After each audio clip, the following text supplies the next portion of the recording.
네, 귀한 교회에서 함께 여러분과 동역하게 된 전준표 목사라고 합니다.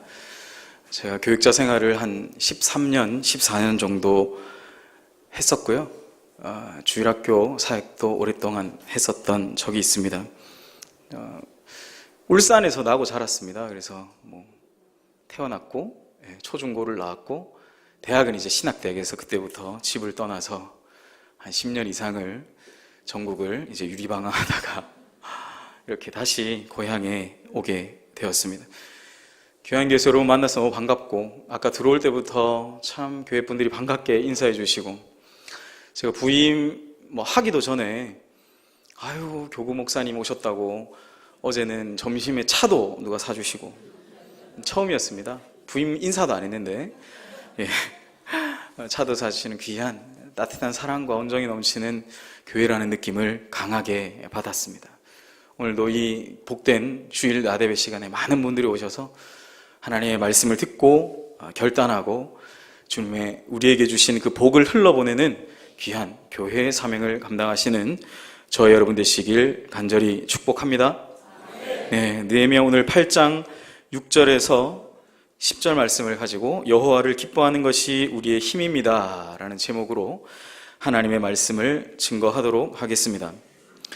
시편 1편을 보면 우리가 복 있는 사람에 대한 소개를 하죠. 그런데 우리가 생각했던 복과는 조금 다릅니다.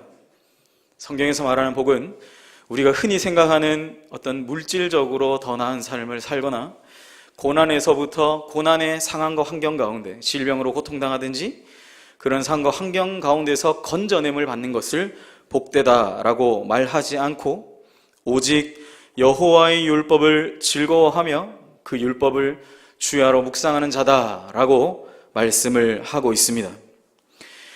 왜 인생에서 복을 받는데 여호와의 율법을 즐거워하며 그 율법을 주야로 묵상함이 필요할까요?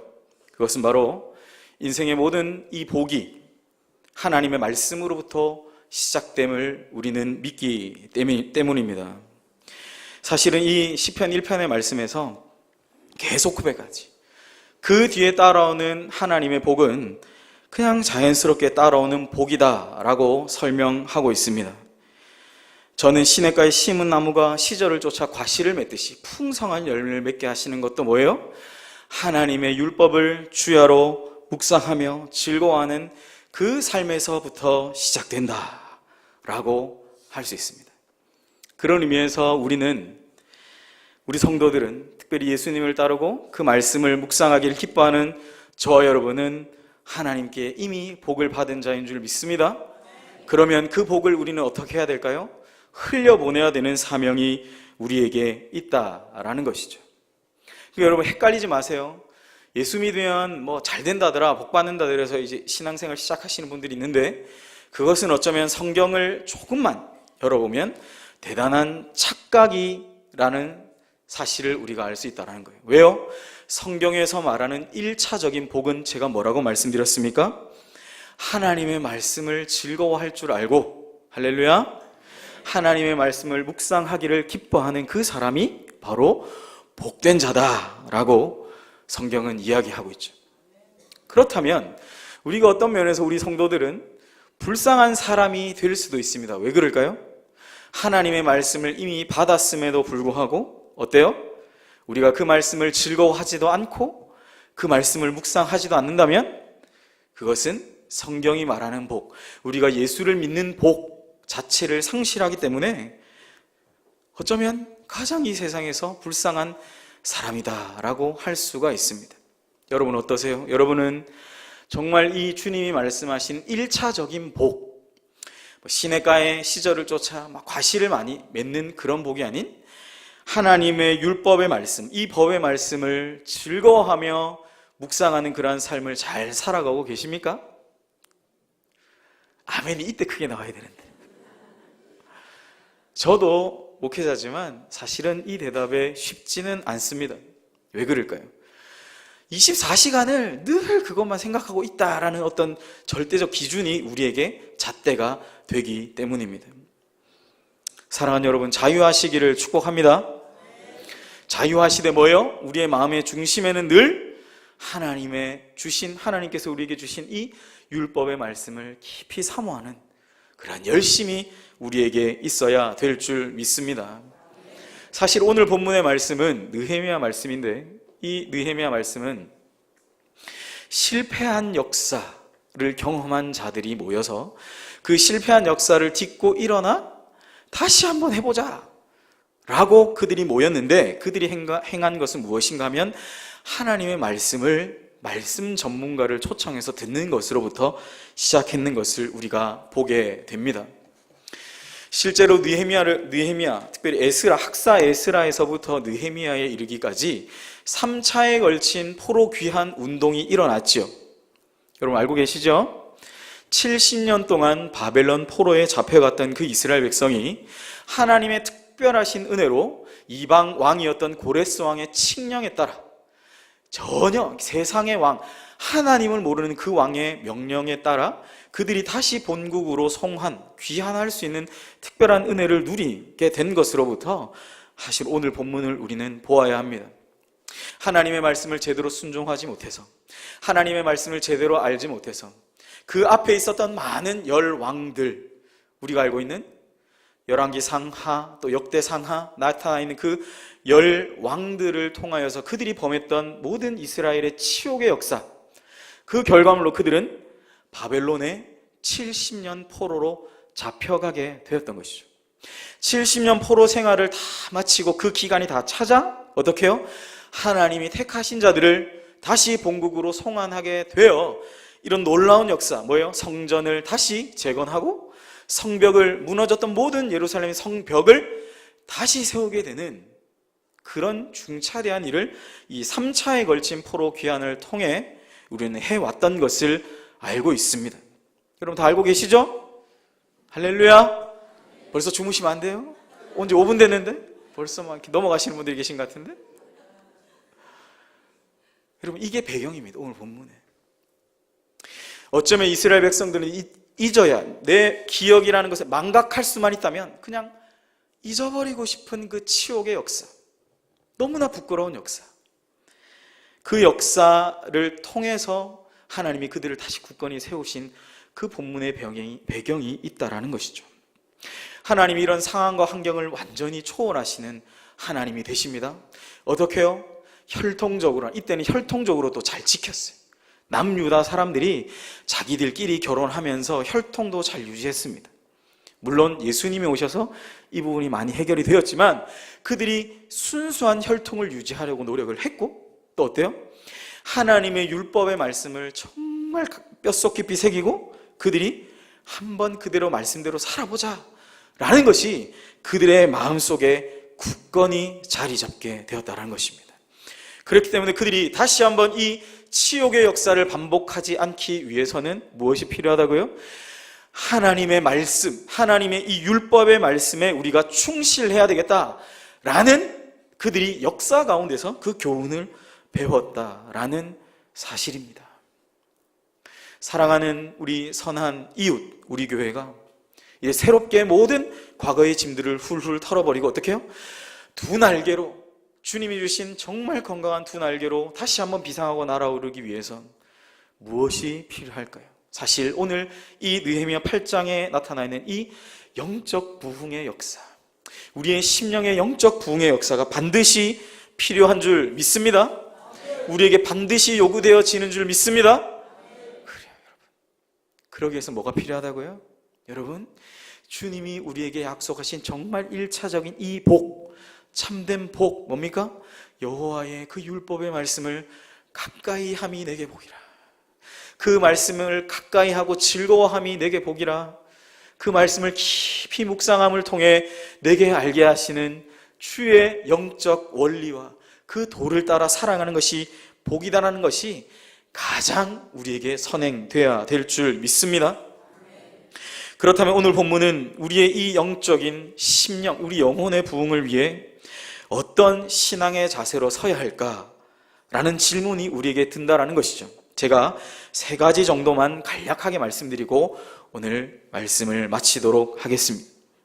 우리 가운데 영적 부흥을 이루기 위해서 우리 3가지 신앙적 자세는, 첫째로 우리 안에 이 하나님의 말씀을 듣고 배우고자 하는 열정이 흘러 넘쳐야 한다라는 사실입니다. 말씀을 사모하는 열정. 이미 저보다 더 오랜 기간 신앙생활을 해오신 분들도 아유 목사님 우리 이제 다 알 만큼 압니다. 이 나이에 내가 배워서 뭐 합니까 이제는 아는 것보다 조용히 정말 잠잠하게 하나님 나라에 가는 것을 나는 기대할 뿐이에요. 여러분 그런 마음이 드신다 할지라도 우리 안에는 끝까지 하나님께 가는 그때까지 어때요? 이 말씀을 듣고 배우고자 하는 열정이 흘러 넘쳐야 되겠다라는 말씀입니다. 사랑하는 여러분, 1절 말씀, 우리가 읽진 않았지만 1절 말씀을 보시면 느헤미야 8장 1절은 이렇게 기록하고 있습니다. 이스라엘 자손이 자신들의 성읍에 거주하였더니 7째 달에 이르러 모든 백성이 일제히 수문 앞 광장에 모여 학사 에스라에게 여호와께서 이스라엘에게 명령하신 모세의 율법책을 가져오기를 청하매라고 고백합니다. 지금 여러분 잘 보세요. 누가 이 에스라에게 모세의 율법책을 가져오라고 말했습니까? 지도자 느헤미야였습니까? 아니면 학사 에스라 그 자신이 그냥 들고 왔습니까? 아니면 우리가 7절에 참 이 이름도 예수와 바니, 세레비아, 야민, 악굽, 저도 읽다 보면 헷갈려요. 읽고 와도 이런 사람들, 그 당시에 귀환한 이 포로들, 이스라엘 백성들 중에 지도자의 이름이 언급되어 있다라고 보면 됩니다. 그 지도자들이 그러면 갖고 오라고 부탁했을까요? 여러분 아닙니다. 오늘 1절을 잘 보시면 모든 백성이 뭐예요? 한 마음이 되어서 이 모세의 율법책을 갖고 와서 뭐예요? 우리에게 설명을 해달라, 우리에게 알려달라라고 고백하고 있습니다. 사실 우리가 느헤미야 1장부터 이 8장을 쭉 읽어보시면 나오는 내용은 뭐냐면 이제 성전은 재건이 됐어요. 학사 에스라를 중심으로 1차 귀환한 사람들이 성전은 스룹바벨 성전이라 해서 여러분 잘 아시겠지만 솔로몬의 제1성전, 그 화려했던 금방패 7개와 성전 기대, 아름다운 성전의 화려함을 뒤로 한 채, 역사의 뒤안길로 뒤로 한 채 조금 초라하지만 다시 그들을 포로 귀환한 그 사람들, 정말 그 얼마 안 되는 돌들을 모아다가 짓게 된 그 초라한 스룹바벨 제2성전을 다 짓고 이제는 우리가 예루살렘 이 도시를 방비해야 되겠다라고 생각해서 이 느헤미야를 중심으로 해서 성벽을, 예루살렘 성벽을 다시 재건을 하게 됩니다. 50여일, 54일 정도 되는, 그 50여일 정도 되는 기간 동안 그 당시에 포로 귀환한 그 세력이 너무나 약했던 사람들, 그들이 그 54일 정도 되는, 52, 54일 정도 되는 그 기간 동안 한 손에는 무기를 들고 한 손에는 벽돌을 들고, 지금처럼 막 잘 나온 공장에서 나온 아름다운 벽돌 아니에요, 여러분. 그냥 여기저기서 주워다가 그냥 다 맞춰서 흙 대충 때려박고 대충 해서 쌓아올린 그 성벽이었어요.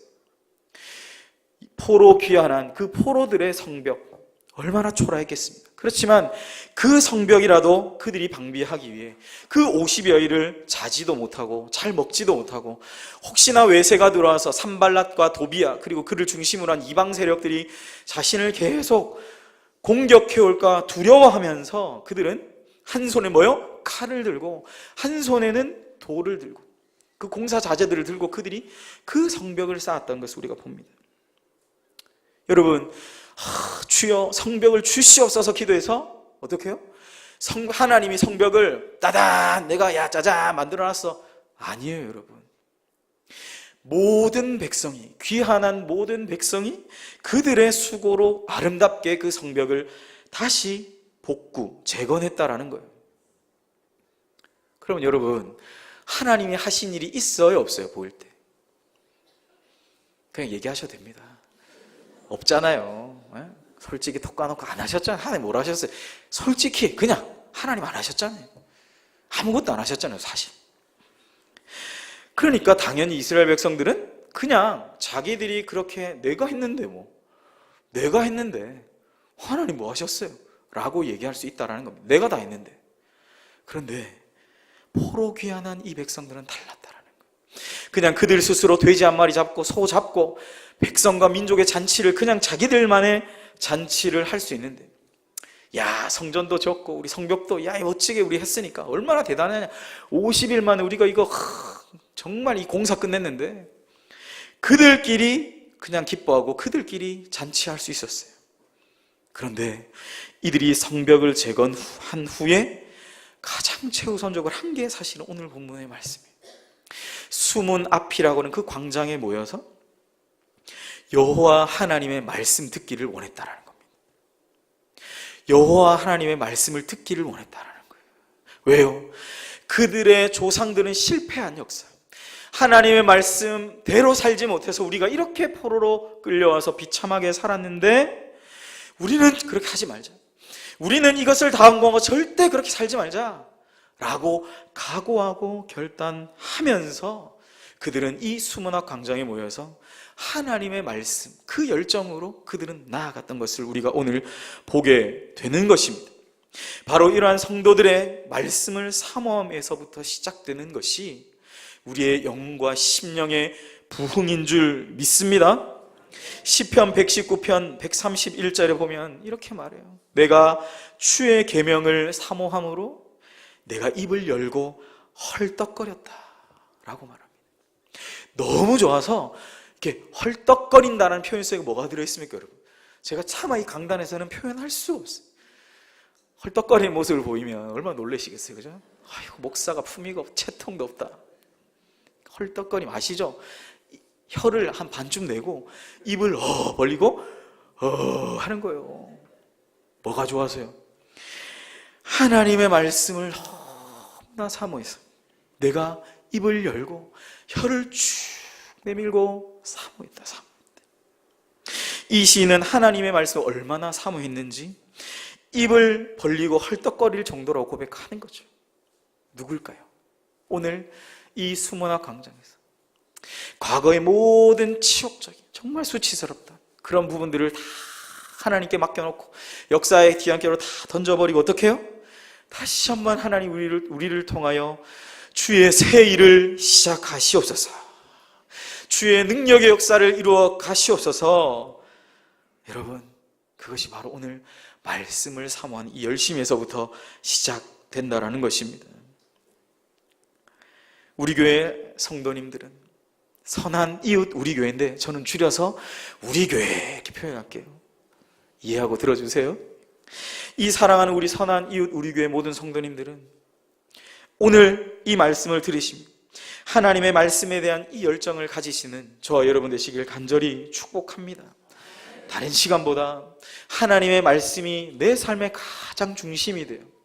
그 말씀을 가장 중심에 놓고 살아갈 때에 시편 1편을 제가 언급하지만 시냇가에 심은 그 나무처럼 무성한 가지를 맺고 깊이 뿌리 내리는 그 인생의 아름다움이 어떤 것인지를 깊이 깨달아 가시는 저와 여러분 되시길 간절히 축복합니다.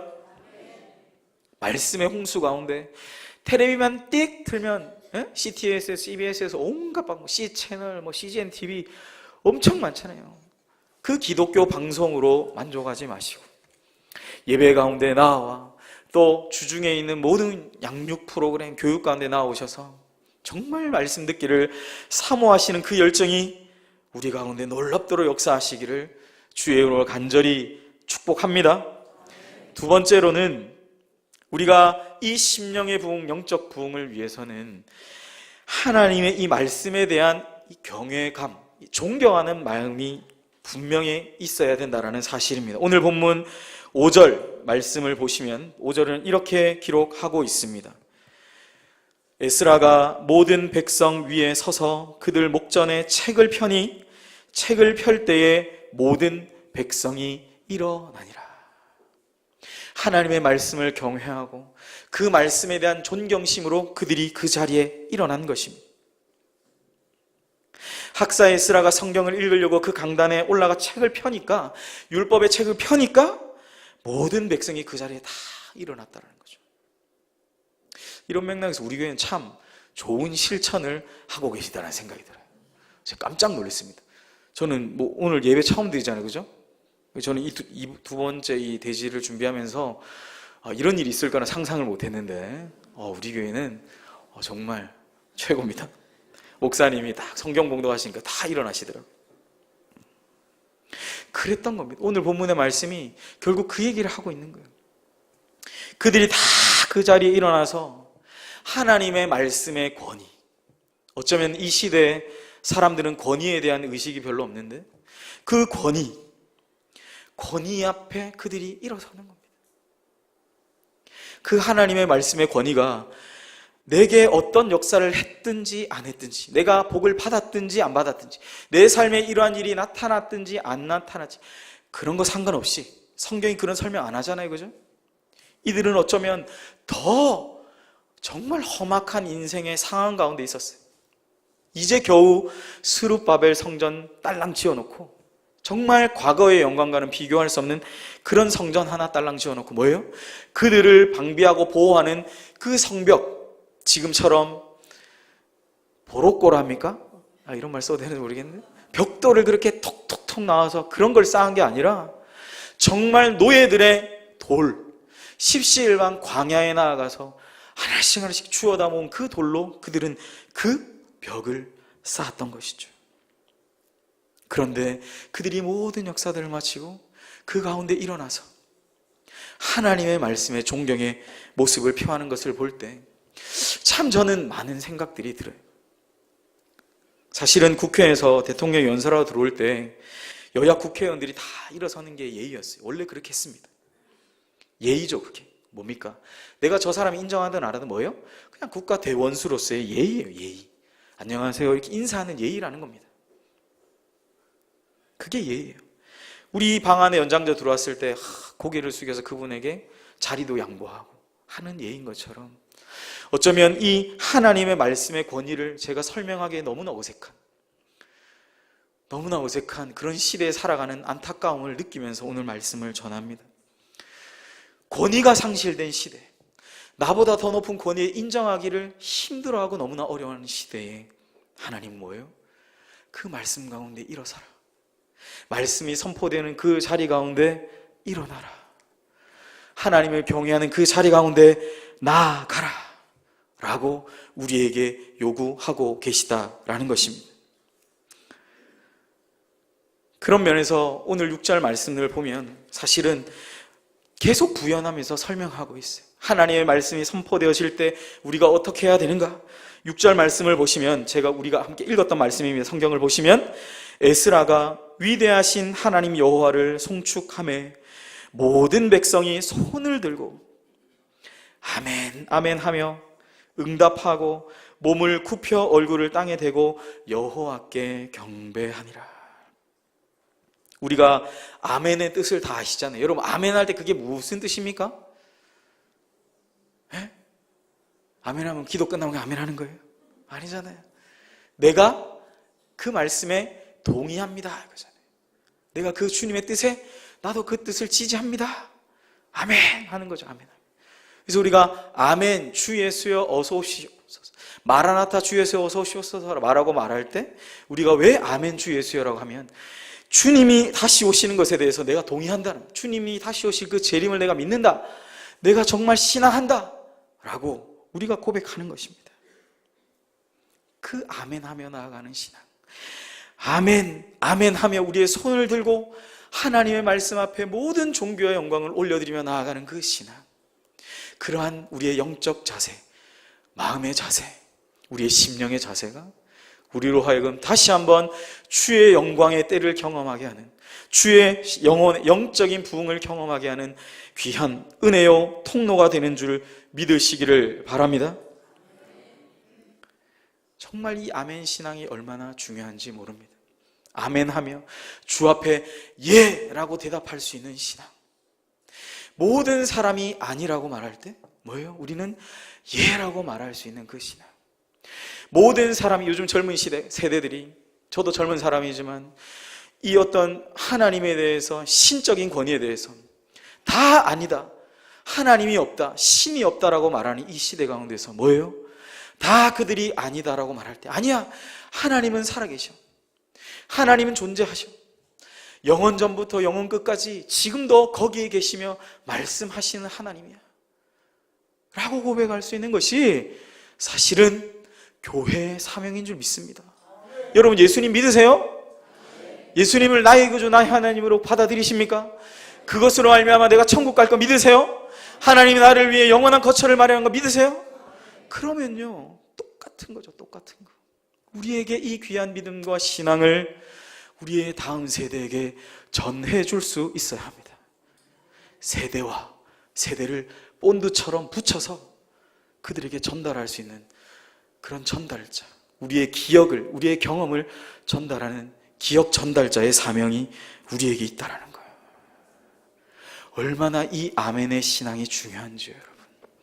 어디로부터 시작된다고요?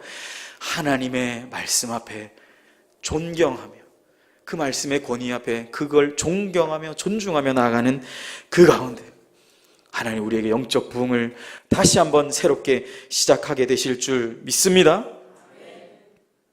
마지막 세 번째로 우리가 하나님의 말씀의 권위 또한 그 앞에서 우리의 영적 부흥을 이루기 위해서는 말씀에 대한 온전한 순종이 뒤따라야 한다라는 것입니다.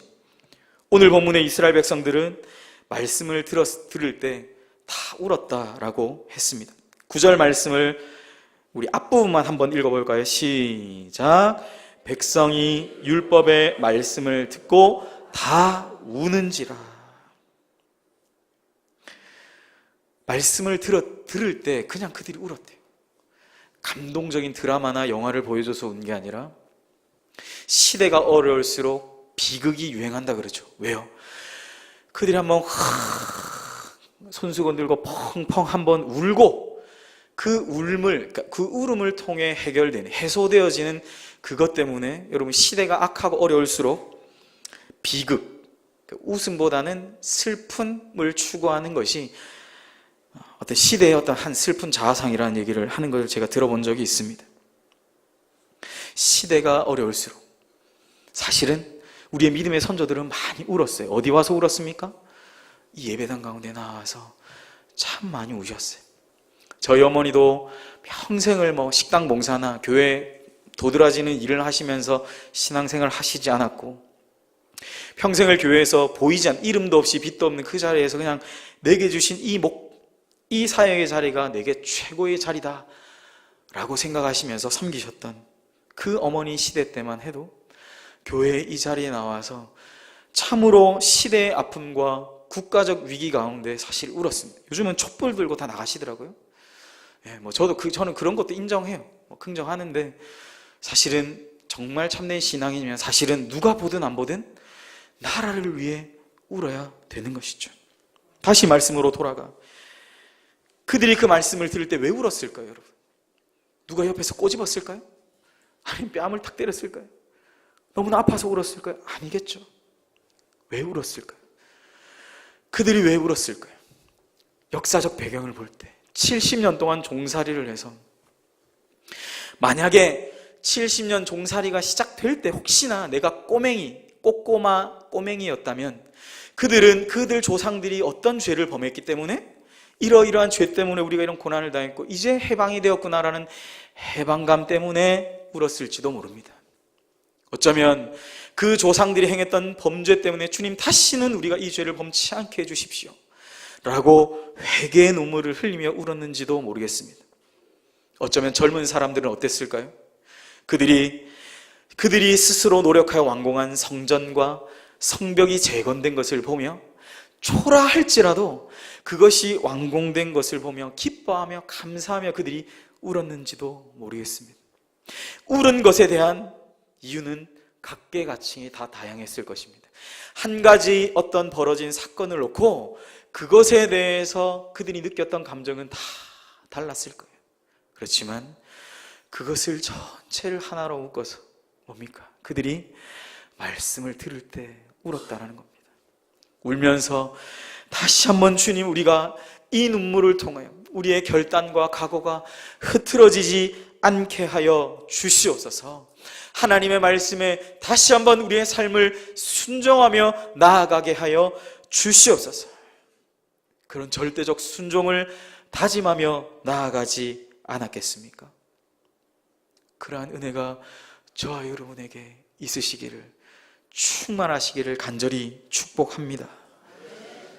그래서 저는 많은 목사님들이 그런 얘기를 하세요. 이 시대가 참 잃은 게 강단만 잃은 게 아니라 우리가 흘렸던 그 눈물을 참 많이 잃었다.